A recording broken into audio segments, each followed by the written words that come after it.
Olá pessoal, seja bem-vindo ao trabalho criativo do Grupo 15. Ele vai consistir de duas partes e esta é a parte experimental. Antes de começar, no entanto, devo alertar o perigo que está envolvido nesse experimento. Nós estaremos lidando com líquidos corrosivos, gases inflamáveis, alta tensão,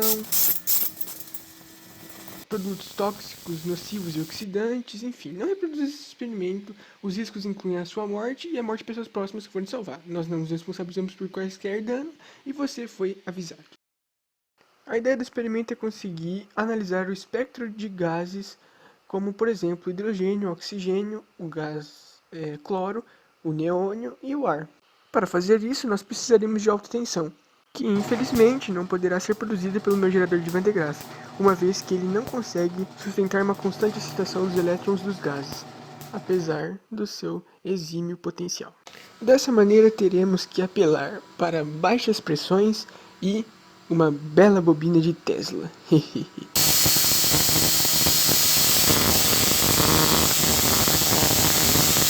E lá vamos nós. Na primeira parte desse projeto, nós estaremos produzindo uma cuba eletrolítica para gerar os gases oxigênio e hidrogênio. Para fazer essa cuba eletrolítica, você vai precisar de um pote de sorvete, placas furadas, fio de cobre. Também vamos precisar de potinhos de plástico, pode ser qualquer recipiente que armazene o gás, parafusos com arruelas e as porcas, uma mangueirinha de aquário e também, para finalizar, um eletrodo de grafite, desses de solda. Bom, para o nosso primeiro passo nós temos que fazer 2 furos no pote de sorvete. Para isso eu vou utilizar um arco de pua e, como você pode ver, eu estava girando do lado errado e não estava querendo cortar. Aí eu decidi girar do lado certo e ele foi. Então é isso. Serão feitos 2 furos, um de cada lado do pote de sorvete, para que nós possamos encaixar o parafuso com a porca e a arruela e fazer o contato para a eletrólise acontecer. Então nós devemos encaixar o parafuso no furo. Esse é um passo que demora um pouco de tempo, porque geralmente você vai querer que o furo seja bem justo com o parafuso para evitar vazamento, né? No caso, eu geralmente costumo fazer o furo bem menor do que o parafuso e por isso leva um certo tempo para colocar ele. Só que assim que você põe e aperta bem com a porca, ele precisa de muito pouca vedação. Você pode fazer essa vedação usando cola quente, igual eu fiz, e não vai ter nenhum vazamento. É uma técnica bem boa, para ser sincero. Vale a pena desperdiçar um pouco de tempo colocando o parafuso e menos tempo vedando o sistema. Porque a vedação é bem mais complicada e se você não garantir que não vai vazar, você vai ter problemas no futuro. Agora que nós conectamos o interior com o exterior por meio de um condutor, nós podemos fixar no fundo do pote de sorvete a placa furada. Bom, o próximo passo consiste em pegar o eletrodo de carbono e serrar ele com um serrote. No caso, vou usar uma serra, em 2 partes iguais, para em seguida encaixarmos os eletrodos na placa furada de maneira que eles caibam dentro do pote de sorvete sem extrapolar. Agora nós precisamos fazer a conexão entre o eletrodo de grafite e os parafusos, e para isso a gente vai cortar um fio de cobre com uma bitola um pouco grande para que possamos passar uma corrente alta e produzir bastante gás e simplesmente fazer a conexão do parafuso com o eletrodo e finalmente colar o eletrodo na placa furada. Agora nós vamos precisar furar os potes que serão os armazéns do gás. Eu vou usar um arco de pua novamente, mas sinceramente, se você não tiver muito apreço pelo seu ferro de solda, só faz um furo com ele. Eu tenho dó do meu ferro de solda, então eu não fiz, mas enfim. Em seguida você conecta a mangueirinha de aquário e veda bem com cola quente para que nenhum dos nossos gases suma de repente, misteriosamente, por vazamento. Logo após isso, basta você encaixar, né, os 2 potes na outra placa furada. Bom, agora basta você garantir que a sua seringa encaixa perfeitamente e, finalmente, nós temos uma cuba eletrolítica finalizada, onde nós vamos poder armazenar o gás e em seguida coletá-los usando uma seringa.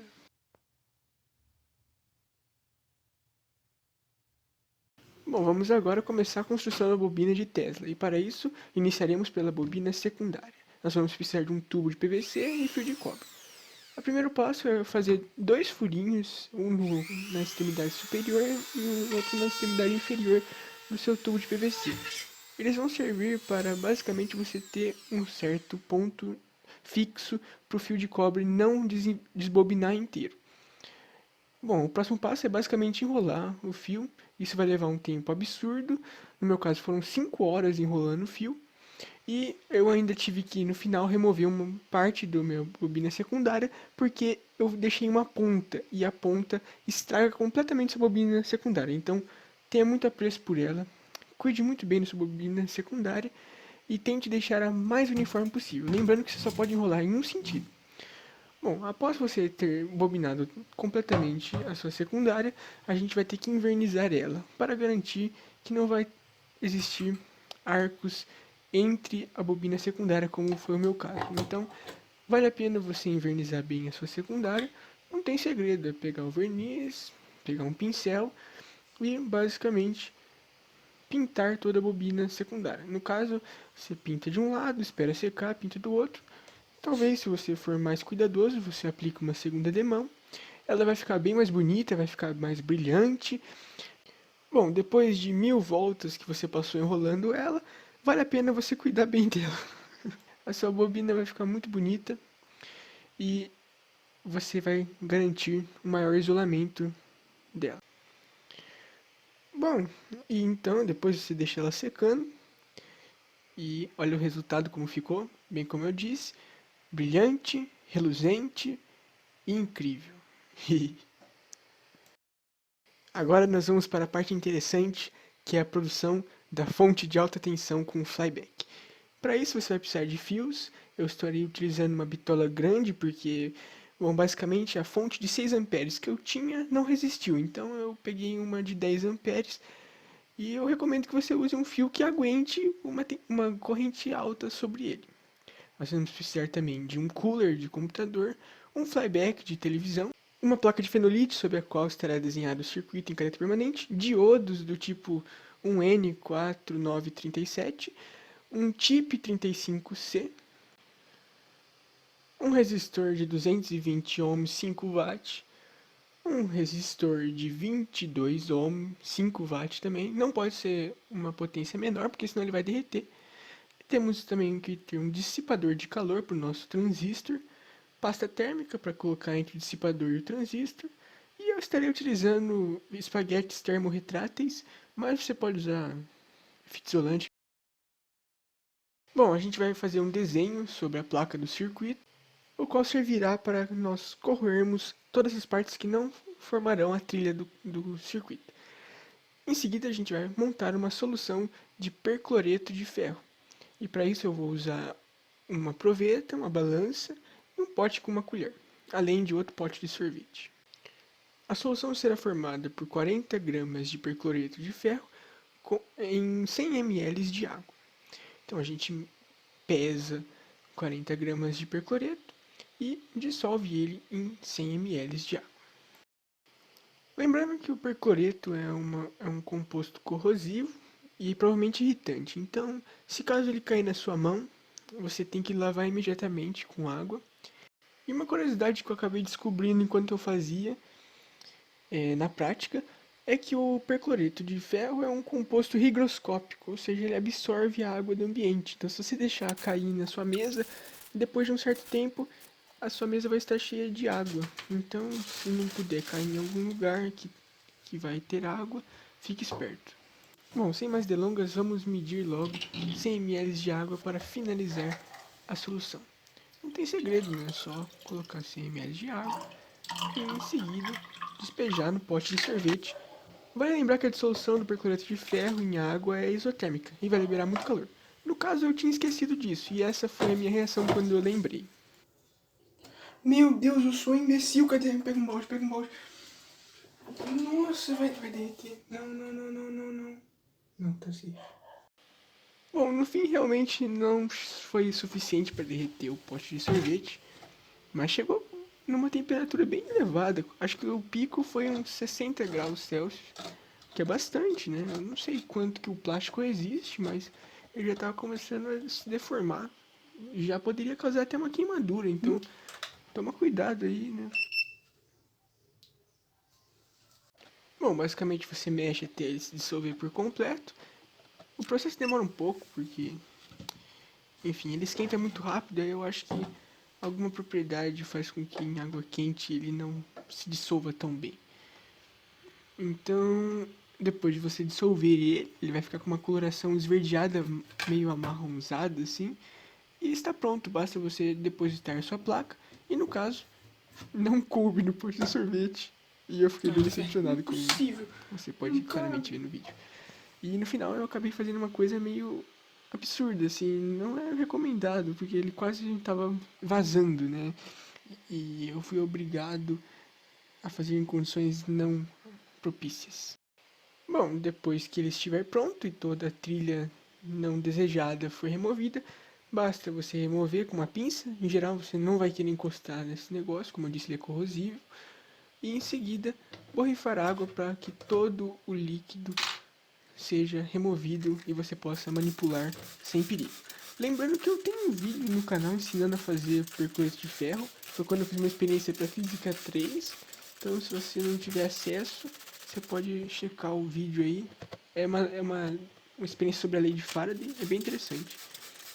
E a primeira parte do vídeo é fazendo percloreto com ácido clorídrico. Enfim, nossa placa está pronta. Basta remover essa marca permanente e em seguida fazer o furo.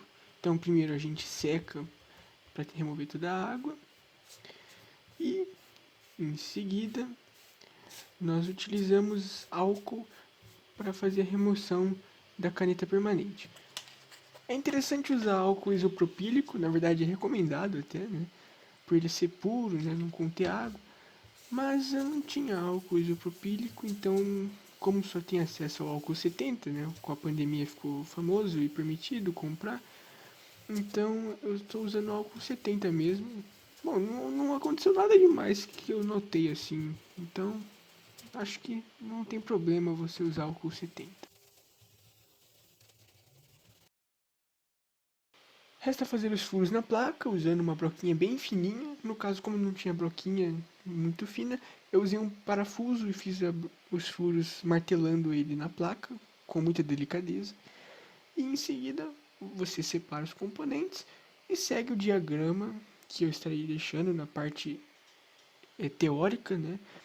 A parte teórica vale a pena você conferir, porque além de todas as explicações que eu não estou dando aqui, por motivos do vídeo não ficar muito longo, ele vai conter também todo o passo a passo registrado, bem como os circuitos, enfim, outros detalhes que eu não estou mostrando no vídeo.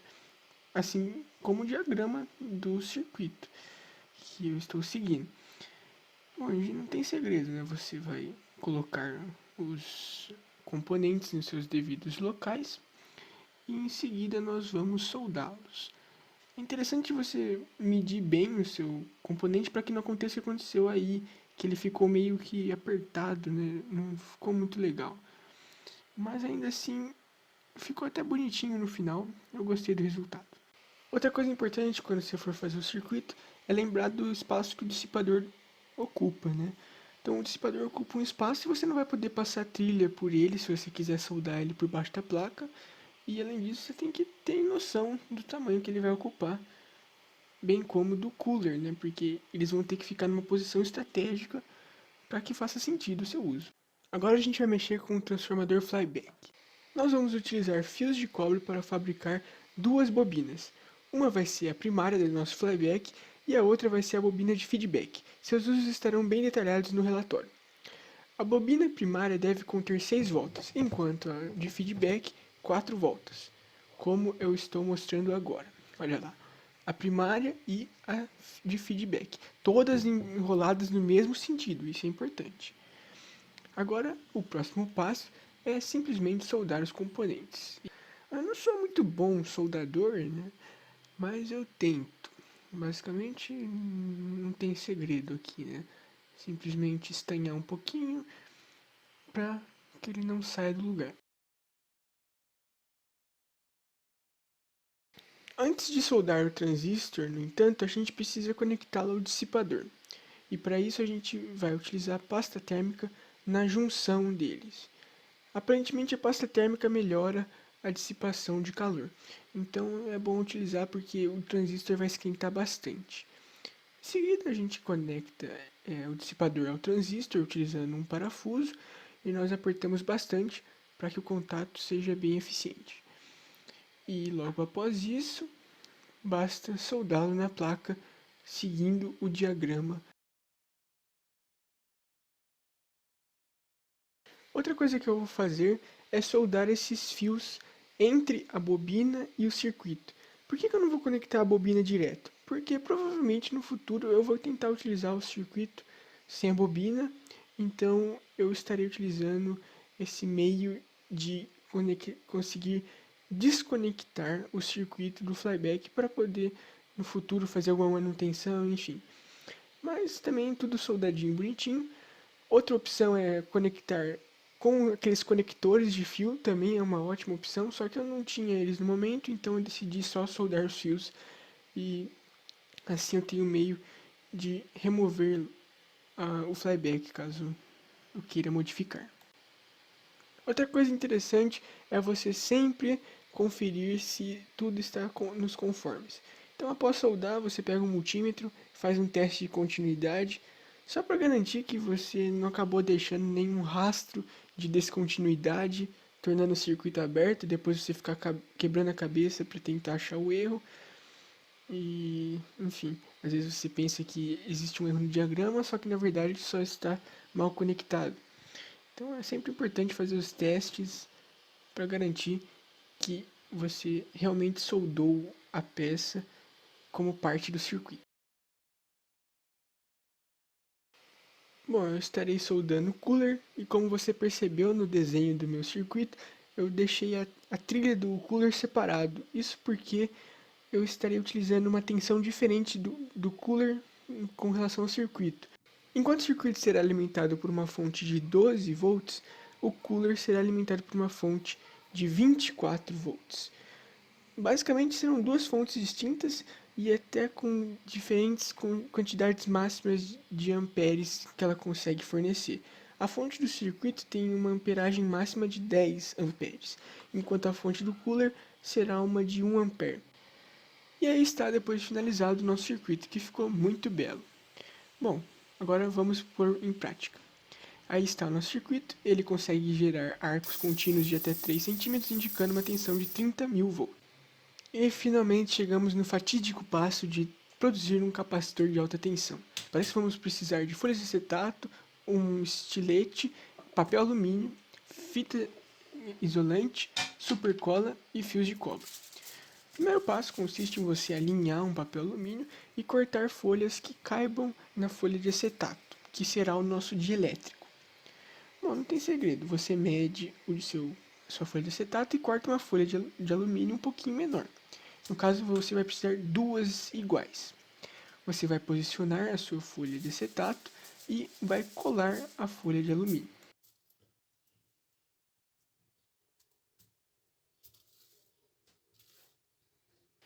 Bom, eu utilizei uma cola infeliz para esse caso, porque eu não tinha super cola, então eu utilizei cola de tubo de PVC.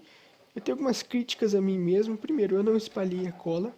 Segundo, a cola de PVC é horrível. E terceiro, ficou cheio de dobraduras. Enfim, eu tenho um problema com capacitores de alta tensão. Sempre que eu os faço, ou eles explodem, ou eles ficam um lixo. E nesse caso, um explodiu e o outro ficou um lixo. Então, realmente, se você quiser seguir, faça por conta e risco, porque aqui é uma tragédia mesmo. E, bom, eles não aguentaram a alta tensão. Eu tive que produzir garrafas de Leyden, que esse aí eu sou especialista em produzir garrafa de Leyden. E essas daí não funcionou. Eu coloquei só uma folha como de elétrico.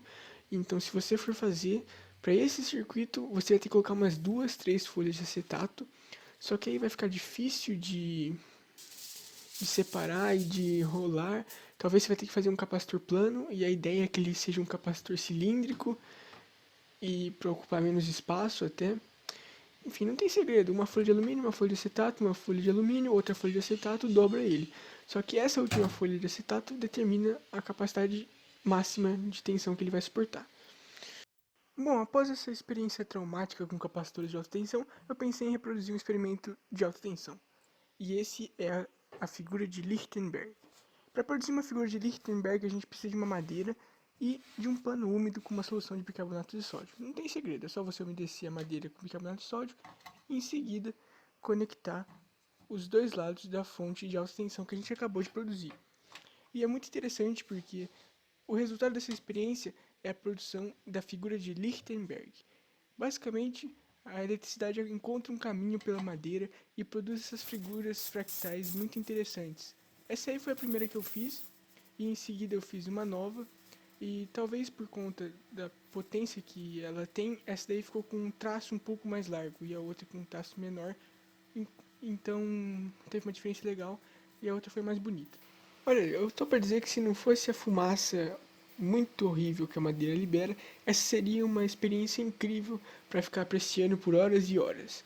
E você pode fazer isso porque o seu dissipador com cooler garante que o seu transistor aguente a alta tensão sendo produzida por muito tempo sem que ele queime. A temperatura média de operação dele com o cooler e o dissipador é de 58 graus, sem o cooler de 70. E aí está a nossa figura de Lichtenberg. Olha só como é bonita. Eu produzi outra figura também, só que usando uma fonte um pouquinho mais fraca, ela forneceu um resultado muito mais interessante, porque como ela é mais fraca, o comprimento, né, da figura, a largura da figura foi menor. E olha só que lindo que ficou a nossa árvore belíssima, gerada. Simplesmente fascinante. Mas voltando para o tema central, vamos produzir agora o topo da nossa bobina de Tesla. E para isso você vai precisar apenas de papel alumínio, isso mesmo. E o procedimento é bem simples, é só você fingir que está numa prova e que você tem um papel com suas contas. Você amassa e joga no lixo, isso mesmo. Finge que você errou, jogou no lixo várias vezes e desconte sua raiva nele. Pode amassar bastante e faça isso por bastante tempo até que você tenha uma esfera de alumínio com tamanho considerável. Em seguida, nós vamos derreter essa esfera para que a gente reduza o número de pontas. Como você sabe, o poder das pontas, a gente viu em Física 3, é muito ruim para nossa bobina de Tesla porque vai ter muito efeito corona nessas pontas. E isso não é interessante porque a gente vai desperdiçar a potência que vai ser utilizada para ionizar o nosso gás, não é mesmo? Então a gente quer garantir que tem o menor número possível de pontas. E para isso a gente tem que fazer um bom trabalho com o maçarico. Bom, no meu caso esse foi o resultado final. Eu não consegui me livrar de todas as pontas, mas ela está suficientemente lisa para mim. Agora chegou a hora de montar a nossa bobina de Tesla finalmente. E esse é um trabalho muito delicado, porque após você montar a bobina de Tesla, né, você vai ter que fazer ela entrar em ressonância. E isso vai fazer com que você tenha que mexer bastante no seu centelhador até achar a posição ideal. E isso vai te irritar muito porque o barulho dela é ensurdecedor e ela produz muito ozônio, que é um gás tóxico e com um cheiro horrível. Então você tem que ter um exaustor aí ou trabalhar fora. Mas chegará um momento, como esse que eu estou filmando, que você finalmente terá a bobina ideal. Eu utilizei 3 capacitores com garrafa de Leyden, o circuito de alta tensão, uma bobina primária de 5 voltas, um centelhador formado por 2 parafusos e a bobina secundária que eu tive que remover uma parte do topo porque tinha uma ponta que estava fazendo com que a gente perdesse potência. Além disso, tem um ventilador no centelhador porque ele aumenta a frequência com que o centelhador centelha e o topo que a gente produziu anteriormente. E aí está a monstruosa fonte capaz de aguentar a nossa bobina de Tesla. 10 amperes, meu caro. Cuidado com o ouvido. É realmente estrondoso o barulho e a quantidade de gás ozônio produzido é absurda. E aí você vê o resultado, é muito interessante o centelhador. Se você afastar demais, o seu capacitor vai dar uns pipocos. Se você afastar de menos, ele só vai gerar plasma e não vai centelhar. Então é um trabalho realmente muito artesanal. E aí está a nossa bobina de Tesla liberando o seu potencial sem nada próximo, com um efeito corona nas pontas. Muito bonito, né? Aí está a bobina de Tesla liberando os seus arcos em uma lâmpada dessas incandescentes. Aí ela estava separada uma distância de 5 centímetros e ainda assim ela foi capaz de liberar arcos elétricos. Olha só que interessante. Então, é incrível a força que essa bobina tem. O poder da ressonância. E como você pode ter notado, né? O barulho continua estrondoso e olha que eu ainda estou reduzindo ele, hein? Eu estou reduzindo muito o barulho na edição, porque esse barulho é pra vizinha querer te matar. Mas aí você se lembra que ela colocou funk no dia da prova de mecânica clássica, então você se sente menos culpado. Como você pode ver ao fundo, um exaustor para não morrer por causa do gás, não é mesmo? Eu disse e eu repito, o ozônio que é gerado é extremamente em altas quantidades e ele faz mal para você, entendeu? E ele é oxidante, então não deixe ele aí.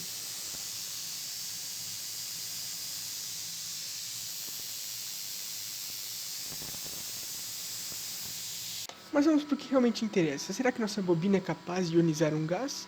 Peguei um pouco de ar atmosférico e nós vamos tentar ionizar o ar atmosférico. Olha lá, que bonito. Não dá para ver porque está a luz, mas eu vou apagar a luz agora e você verá como é a ionização do ar atmosférico. Ele é um roxo muito bonito, mas é interessantíssimo o roxo que é produzido, muito belo.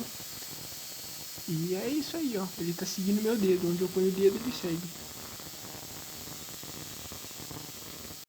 Um detalhe importante é que se você usar garrafas de Leyden, você deve desconectá-las após o uso, porque por capilaridade a água vai começar a descer e vai começar a formar uma crosta de sal no centelhador.